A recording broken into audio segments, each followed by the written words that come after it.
Hello, dear listener. Welcome to Echoes of Earth. Take a moment, if you can, to pause, to truly pause. Let the clamor of the day recede, the endless scroll of information blur, the urgent whispers of the immediate quiet. For a little while, we'll journey beyond the surface, beyond the obvious, into the hidden currents that shape our reality. We live in a world that often feels solid, predictable, and fully understood. We build our lives on assumptions, on what we've been told, on what our senses present to us. But what if those foundations are not as firm as they seem? What if the most profound truths are not shouted from the rooftops, but hum beneath the surface, waiting for a quiet ear to listen? Tonight, we'll explore 10 such truths not as rigid pronouncements, but as invitations. Invitations to question, to wonder, to feel the subtle shift in perspective that can rearrange everything you thought you knew. There are echoes all around us, whispers from the deep past and the far future, from the very fabric of existence itself. And if we listen closely, they tell us things humanity should know but often doesn't. So breathe with me, open your mind, and let us begin to listen. We begin with the most intimate of mysteries, consciousness. For centuries we've been taught, or perhaps simply assumed, that this vibrant inner world, this sense of I, is an exclusive product of the brain, that the intricate dance of neurons and synapses somehow conjures awareness into being. But what if the brain isn't the generator of consciousness, but merely its receiver, its filter, its reducing valve? Imagine a radio. Does the radio produce the music? No, it tunes into a broadcast, filtering the vast spectrum of electromagnetic waves to deliver a specific song. Similarly, some profound theories suggest our brains might be tuning into a universal field of consciousness rather than creating it. Thinkers from William James to Henry Bergson and Aldous Huxley explored this filter theory, proposing that the brain limits and channels a pre-existing, boundless awareness, allowing us to experience a focused, individualized reality. Without this filter, perhaps we'd be overwhelmed by the sheer immensity of being. Modern theories echo this ancient intuition. Integrated information theory, or EOE, while complex, posits that consciousness is identical to a certain kind of integrated information, a property that could exist in any system with a high degree of causal effectiveness, not just biological brains. It suggests that consciousness isn't about complexity alone, but about how information within a system is unified and connected. And then there's the tantalizing realm of quantum consciousness, where physicists like Roger Penrose and anesthesiologist Stuart Hameroff propose that consciousness arises from quantum processes within the microtubules of our brain cells. If true, this would mean our awareness is rooted in the fundamental, non-local weirdness of the quantum world, suggesting a connection to something far vaster than our skull, bound gray matter. The implications are staggering. If consciousness isn't confined to the brain, then perhaps it precedes it, permeates everything, and persists beyond it. What if the awareness you feel right now is merely a ripple in an ocean of infinite consciousness, a unique expression of something far grander than you can conceive? And if consciousness is not what we think it is, then what of time? We experience time as a relentless, linear march, past, present, future, a river flowing ever onward, carrying us with it. But what if this perception, too, is an elaborate illusion, a trick of our senses, a construct of our minds? For many physicists, the answer is a resounding yes. Einstein's theory of relativity shattered the notion of absolute time, revealing it as relative, flexible, and deeply intertwined with space. Time dilation, a phenomenon where time passes differently for observers in different gravitational fields or at different speeds, is not science fiction. It's a proven reality. A clock on a mountaintop ticks infinitesimally faster than one at sea level. An astronaut orbiting Earth ages ever so slightly slower than someone on the ground. This isn't just a curiosity, it's a fundamental challenge to our intuitive grasp of time. Beyond relativity, some theories propose a block universe where all moments, past, present, and future, exist simultaneously, laid out like frames in a cosmic film reel. Our experience of now is simply our consciousness moving through these pre-existing frames, much like a spotlight moving across a landscape. The past isn't gone, the future isn't yet to come, they simply are. Quantum physics adds another layer of strangeness. Some interpretations suggest that time itself might emerge from the entanglement of quantum particles, a byproduct of the universe's fundamental interconnectedness rather than a foundational element. The Page and Wooter's mechanism, for instance, proposes that time arises from correlations within a larger, timeless system. What if the sensation of time passing, of moments unfolding, is merely a consequence of how our minds process information, how we perceive the changing relationships between things? If time is not a river, but a vast, still ocean, then every moment, every experience, every version of you exists right now eternally. What then does it mean to live, to change, to become? If our perception of time is fluid, then our understanding of history is even more so. We tend to think of history as a fixed narrative, a collection of facts neatly cataloged in books and archives. But the truth is far more elusive. Most of history was never recorded, and what was is profoundly biased.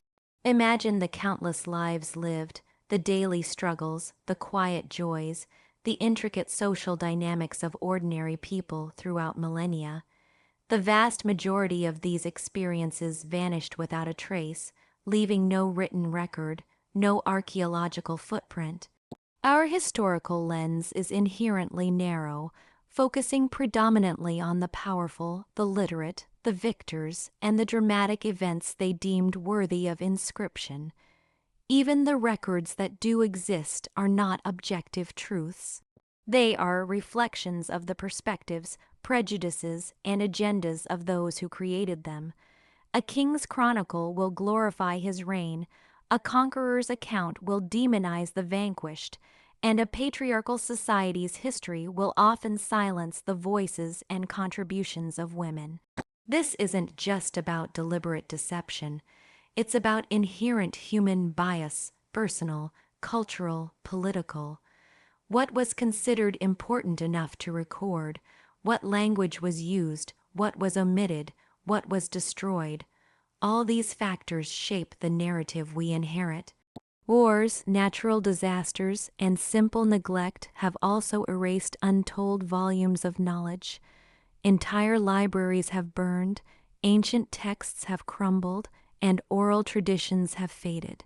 So, when we look back, we are not seeing a complete picture, but a fragmented mosaic pieced together from shards that survived, often colored by the hands that preserved them. To truly understand history, we must not only read what is written, but also listen for the silences, question the omissions, and recognize the invisible hands that shaped the story. What stories are we telling ourselves about the past, and whose voices are we still failing to hear? And speaking of stories, one of the most pervasive narratives of our time is that we must save the planet. It's a rallying cry, a moral imperative, a banner under which environmental movements unite. But what if this, too, is a fundamental misunderstanding? The planet, dear listener, does not need saving. We do. Earth has existed for billions of years, a resilient, self-regulating system that has weathered asteroid impacts, ice ages, volcanic cataclysms, and countless mass extinctions. Life has always found a way to persist, to adapt, to reemerge, even after the most devastating events. The planet will continue its grand cosmic dance long after humanity, regardless of our actions. Our current environmental crisis, climate change, biodiversity loss, pollution, is not a threat to Earth's existence, but to our own. It is a threat to human civilization, to the delicate balance that allows our species and countless others to thrive. When we talk about saving the planet, we are, in essence, talking about saving ourselves from the consequences of our own unsustainable behavior. We are not external saviors. We are an integral part of this intricate web, and our survival is inextricably linked to its health. The melting glaciers, the rising seas, the collapsing ecosystems, these are not signs of a dying planet, but of a planet shedding a fever, reacting to an imbalance we have created. The Earth will heal with or without us. The question is, will we be here to witness it? This shift in perspective is crucial. It moves us from a detached, anthropocentric view of environmentalism to a profound recognition that our fate is intertwined with the natural world. It's not about altruism, it's about self-preservation.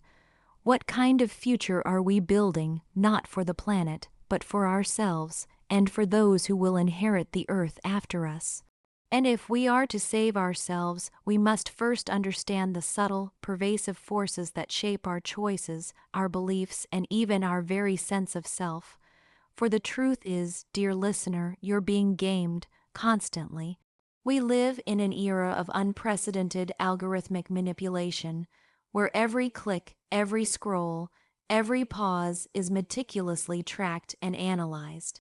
Social media platforms, ostensibly designed for connection, are in fact sophisticated engagement machines, their algorithms engineered to maximize your time and attention.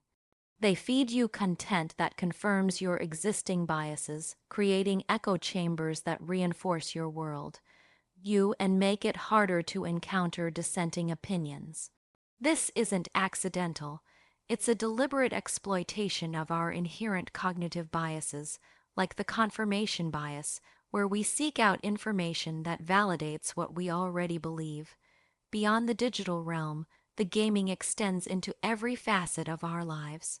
Marketing and advertising industries employ an arsenal of psychological tactics.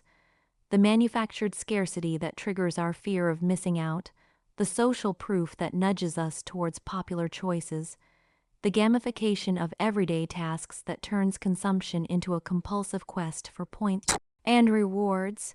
Even political discourse is often a masterclass in framing and nudging, subtly guiding public opinion towards predetermined outcomes.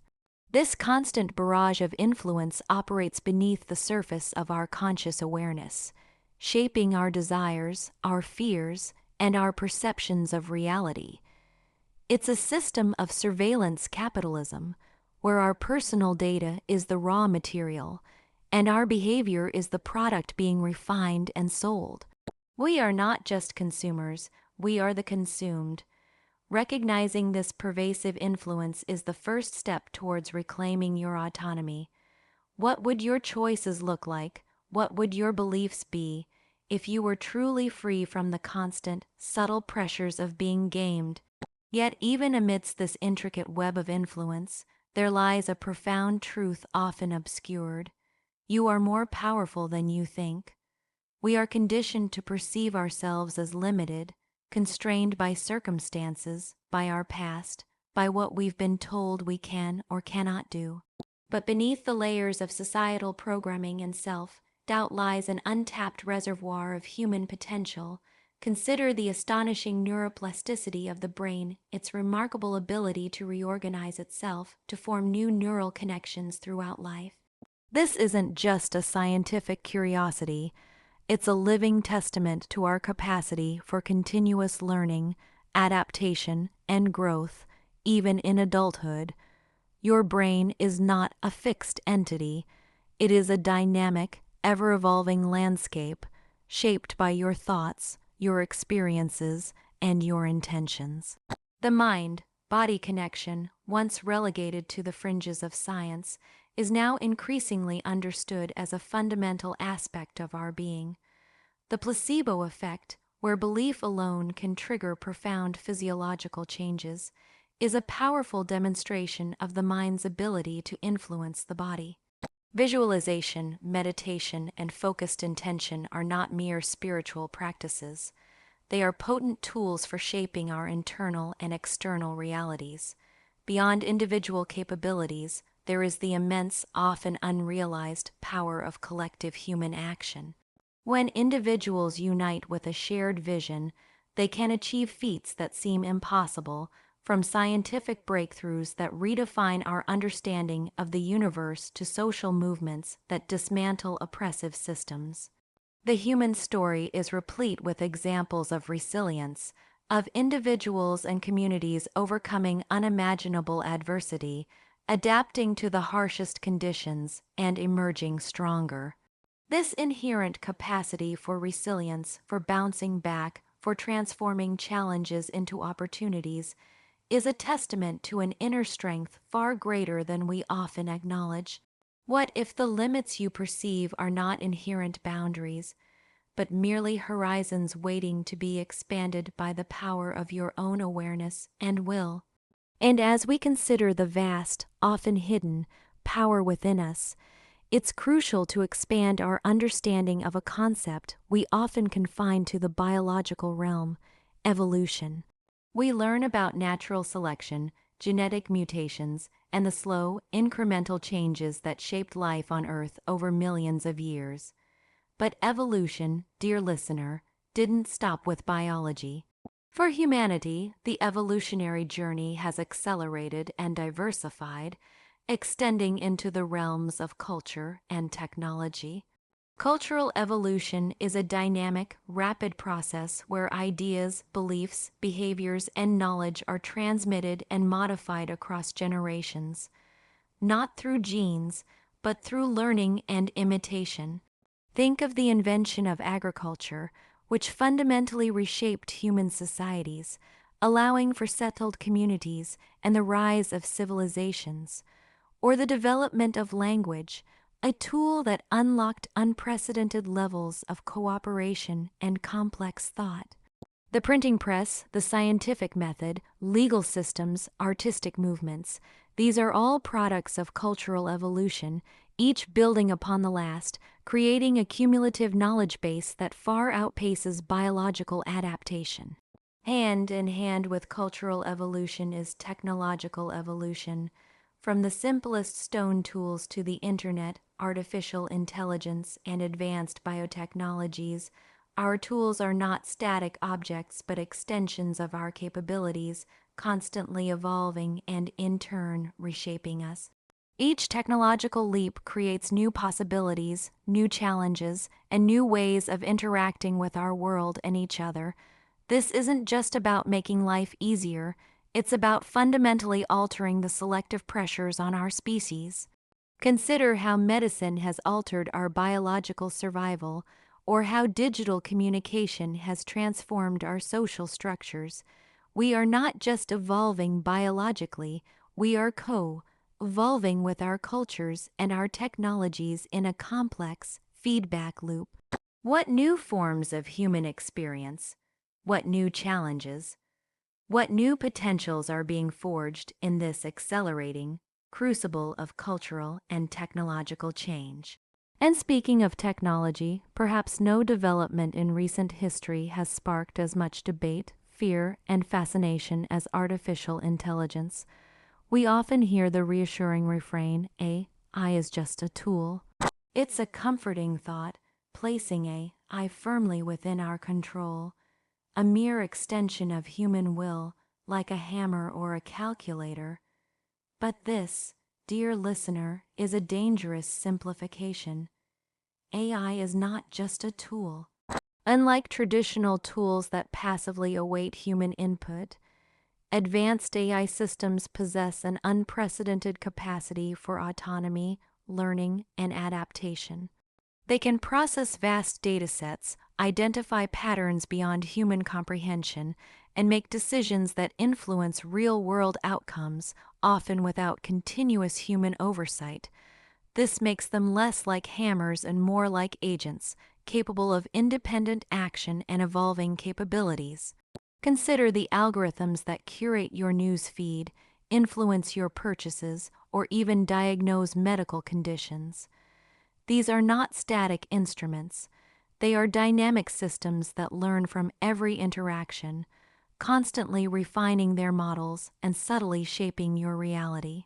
To dismiss AI as merely a tool is to profoundly underestimate its transformative impact. It is reshaping industries, redefining labor, altering social interactions, and challenging our very understanding of intelligence and creativity. The ethical and societal implications, from algorithmic bias and job displacement to privacy concerns, and the potential for autonomous weapon systems, demand a far more nuanced understanding than the tool metaphor allows. The rapid advancement of AI, particularly towards artificial general intelligence, raises fundamental questions about control, consciousness, and the future of human agency. We are not just building tools, we are building entities that can learn, adapt, and potentially operate beyond our full comprehension. The relationship between humanity and AI is not a simple master-tool dynamic. It is a complex, evolving partnership, or perhaps a coevolution. What does it mean for humanity when the creations we unleash begin to learn and act in ways we did not explicitly program? And what responsibilities do we bear for the agents we bring into being? And as we grapple with the complexities of AI and our evolving relationship with technology, we often find ourselves confronting a primal human fear: isolation. In a world that feels increasingly fragmented, where digital connections often replace genuine human contact, the sense of being alone can be overwhelming. But here's another truth, perhaps the most comforting of all: isolation is mostly an illusion. From the quantum realm to the cosmic scale, everything is interconnected. Physics tells us of quantum entanglement, where particles once linked remain mysteriously connected regardless of distance. Ecology reveals intricate webs of life, where the health of a single species can ripple through an entire ecosystem. Biologically, we are not discrete entities. Our bodies are vast ecosystems of cells, bacteria, and microorganisms, and we share a common ancestry with all life on Earth. Sociologically, human societies are built on complex networks of relationships, cooperation, and shared culture. Even in our most solitary moments, we are breathing air exhaled by trees, nourished by sunlight filtered through ancient stars, and standing on a planet that is itself a living, breathing entity. Our perception of separation is largely a construct, a product of our ego, our individual consciousness, and the cultural narratives that emphasize individualism.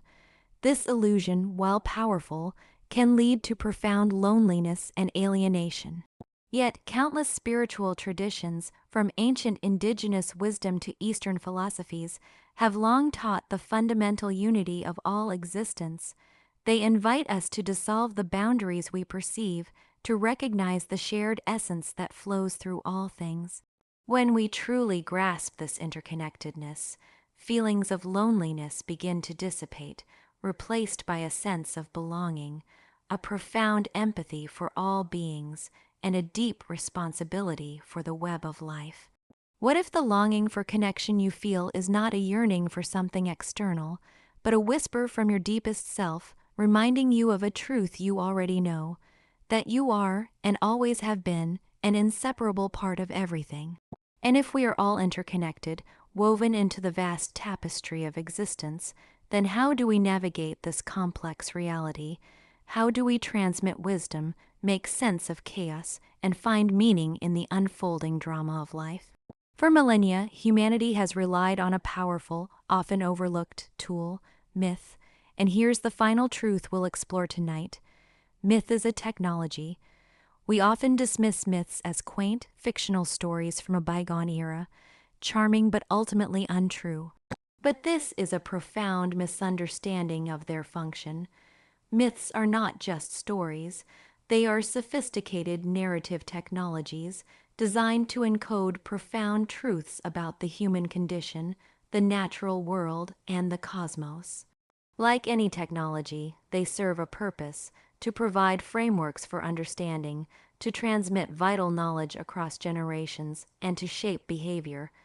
Consider the myths of creation, which offer a cosmology, a sense of origin and purpose. Or hero myths, which provide blueprints for navigating challenges, for overcoming adversity, and for personal transformation.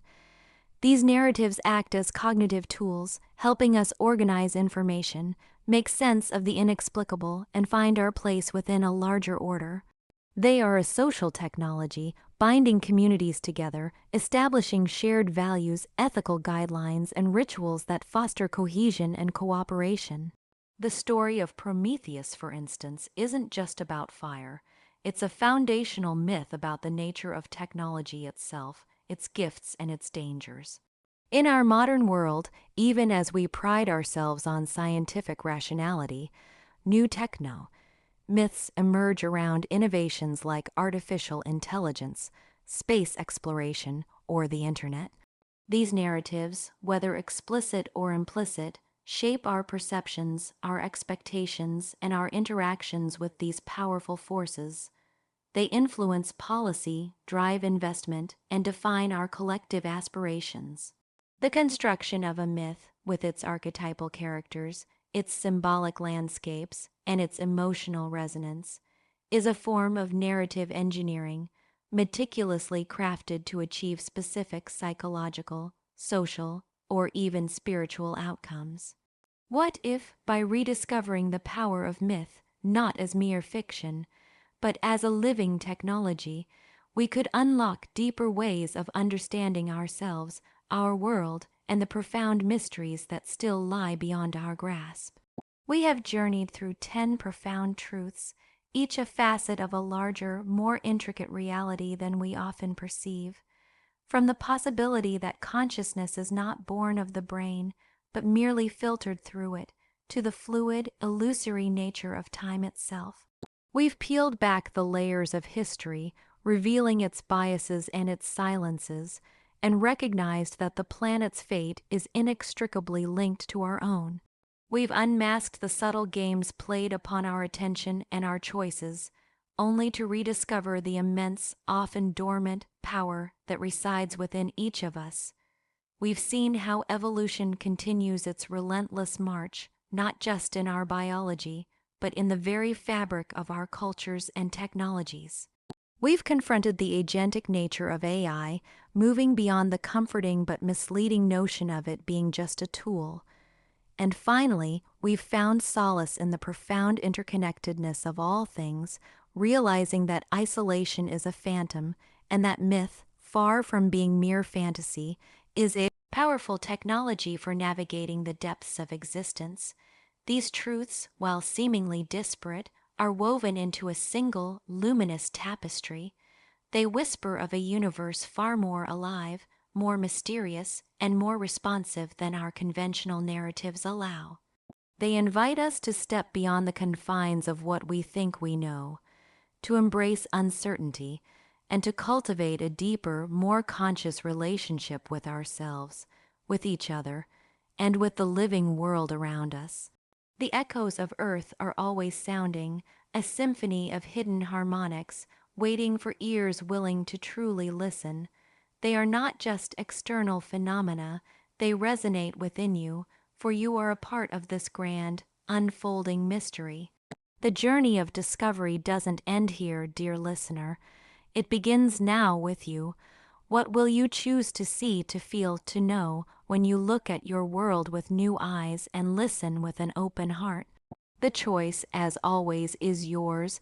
Until next time, keep listening for the echoes. That places I firmly within our control, a mere extension of human will, like a hammer or a calculator. But this, dear listener, is a dangerous simplification.